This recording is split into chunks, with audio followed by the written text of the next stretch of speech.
نحن لا حاجة بكم بل أسياد عليكم ماشي شئتم أم أبيتم احنا شجعان ترى لا هاي عدكم عدنا ما تصير الحشد ما ماك بيكم انتم مكتوب يا للتفرقة ويحلى الزواغير على السستان حط ظهور مشهور اذا يقضي الفشل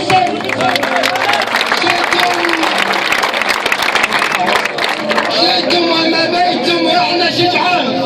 ترى لا هاي عدكم عدنا ما تصير الحشد ما ماك بيكم انتم مكتوب يعني التفرقة ويحلى الزواغير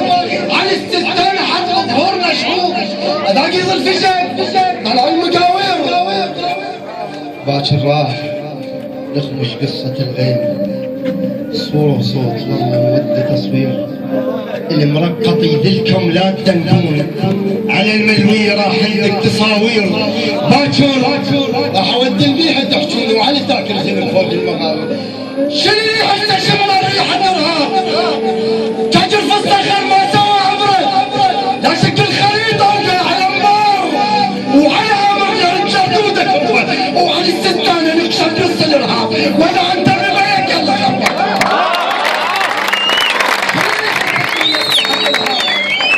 تاجر فستخر ما سوى عبره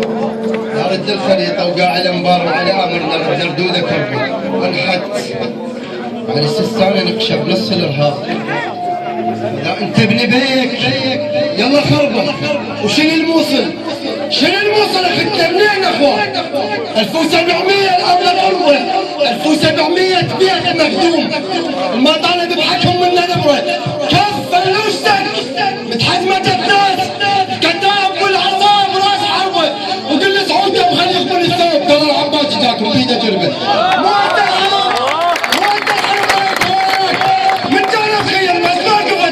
هسه من التسالف كلها نفعلها خلي يحفظ لسان المال ربه تسواني تشرف الموصليات ما زي خد نفس احنا اصغر منه